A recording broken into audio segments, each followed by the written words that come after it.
Mudik, lebih dari sekedar perjalanan.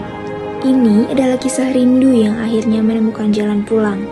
Saat hati bergetar membayangkan rumah, pelukan orang tua, tawa saudara, dan hangatnya kebersamaan di kampung halaman. Namun, perjalanan mudik bukan hanya soal sampai ke tujuan, tapi ada satu hal yang tak boleh dilupakan: keselamatan dan kesehatan. Pastikan tubuh dalam kondisi prima dengan istirahat yang cukup sebelum berangkat. Siapkan bekal seperti makanan ringan, air minum, dan obat-obatan agar tetap nyaman di perjalanan. Jika tubuh mulai lelah, jangan paksakan diri, karena di ujung perjalanan ada senyum dan pelukan hangat yang menanti.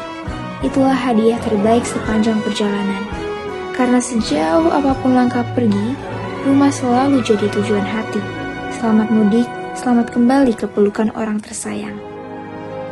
Mudik ramah perempuan dan anak, mudik tenang, menyenangkan.